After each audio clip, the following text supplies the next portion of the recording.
Welcome to Soujanya YouTube channel. ನಾನಿವತ್ತು mutton keema vada ಮಾಡ್ತಾ ಇದ್ದೀನಿ. ಯಾವಾಗಲೂ ಒಂದೇ ತರ ಕೈಮಾ ಸಾಂಬಾರ್ ತಿಂದು ನಿಮಗೆ ಬೇಜಾರಾಗಿರುತ್ತೆ. ಒಂದ್ಸಲ ಈ ರೆಸಿಪಿ ಟ್ರೈ ಮಾಡಿ, ತುಂಬಾನೇ ಇಷ್ಟಪಡ್ತೀರಾ. ಬನ್ನಿ ಈ ರೆಸಿಪಿ ಹೇಗೆ ಮಾಡೋದು ನೋಡೋಣ. ನಾನಿಲ್ಲಿ ½ kg ಮಟನ್ ಕೈಮಾ ತಗೊಂಡಿದ್ದೀನಿ. ಇವಾಗ ಇದನ್ನ ಮಾಡಕ್ಕೆ ಮಸಾಲ ಪ್ರಿಪೇರ್ ಮಾಡ್ಕೋಬೇಕು. ಅದಕ್ಕೆ ಏನೇನು ಬೇಕು ನೋಡೋಣ. ಫಸ್ಟ್ ಜಾರ್ ತಗೊಂಡಿದ್ದೀನಿ. ಅದಕ್ಕೆ ಸ್ವಲ್ಪ ತೆಂಗಿನಕಾಯಿ ಹಾಕ್ತಾ ಇದ್ದೀನಿ, ಲವಂಗ, ಚಕ್ಕೆ, ಶುಂಠಿ, ಬೆಳ್ಳುಳ್ಳಿ, ಸ್ವಲ್ಪ ಕೊತ್ತಂಬರಿ ಸೊಪ್ಪು ಹಾಕ್ತಾ ಇದ್ದೀನಿ,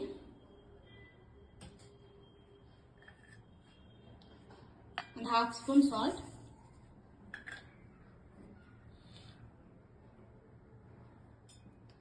ಒಂದು ಸ್ಪೂನ್ ಖಾರದ ಪುಡಿ ಹಾಕ್ತಾ ಇದ್ದೀನಿ.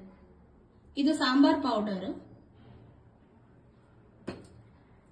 ಇವಾಗ ಇದನ್ನ ರುಬ್ಕೋಬೇಕು. ಒಂದು ಸ್ವಲ್ಪ ನೀರು ಹಾಕಬಾರ್ದು, ಹಾಗೆ ಇದನ್ನ ಗ್ರೈಂಡ್ ಮಾಡ್ಕೋಬೇಕು.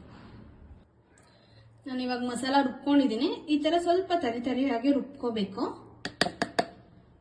ಇವಾಗ ಕೈಮಾನ ಇದಕ್ಕೆ ಹಾಕಬೇಕು.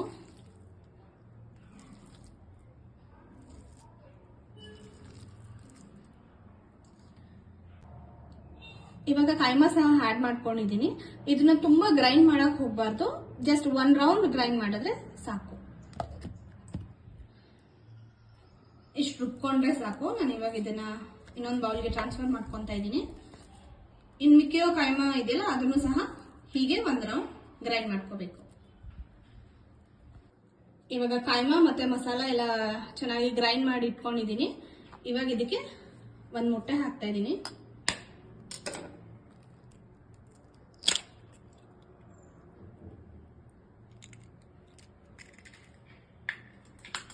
ನೆಕ್ಸ್ಟ್ ಇದು ಕಡಲೆ ಪೌಡರ್ ಮಾಡಿ ಇಟ್ಕೊಂಡಿದ್ದೆ,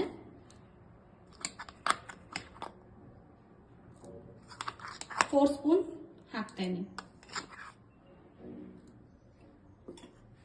ಇವಾಗ ಇದನ್ನ ಚೆನ್ನಾಗಿ ಮಿಕ್ಸ್ ಮಾಡ್ಕೋಬೇಕು.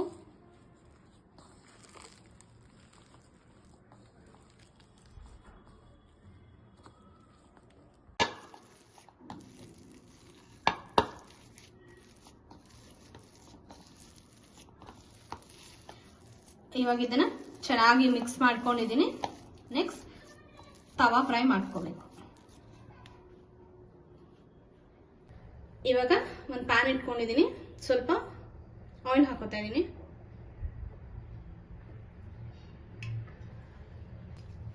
ಒಂದು ಕ್ಯೂಬ್ ಬಟರ್,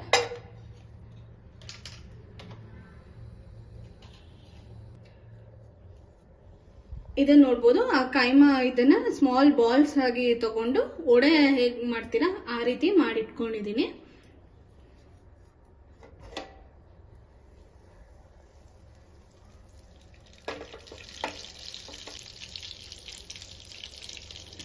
ಇವಾಗ ಅದನ್ನ ಹಾಕೋತಾ ಇದ್ದೀನಿ.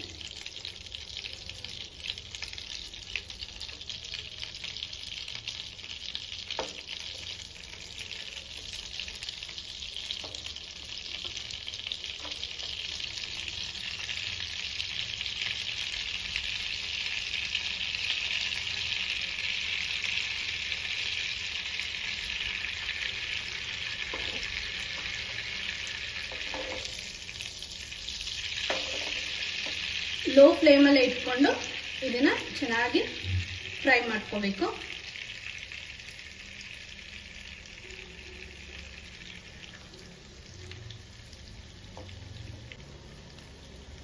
ಹೈ ಫ್ಲೇಮಲ್ಲಿ ಬೇಯಿಸ್ಬಿಟ್ರೆ ಅದು ಚೆನ್ನಾಗಿ ಕುಕ್ ಆಗಿರೋದಿಲ್ಲ. ಹಾಗಾಗಿ ಲೋ ಫ್ಲೇಮಲ್ಲಿ ಇಟ್ಕೊಂಡು ಚೆನ್ನಾಗಿ ಕುಕ್ ಮಾಡ್ಕೋಬೇಕು.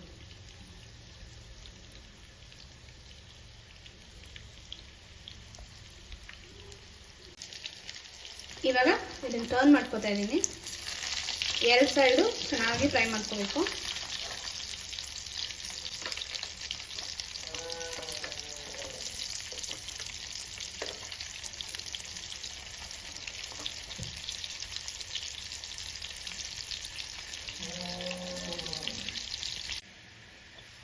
ಇವಾಗ ಇದು 2 ಸೈಡು ಟರ್ನ್ ಮಾಡಿಕೊಂಡು ಚೆನ್ನಾಗಿ ಫ್ರೈ ಮಾಡ್ಕೊಂಡಿದ್ದೀನಿ. ರೆಡಿಯಾಗಿದೆ ಇದು.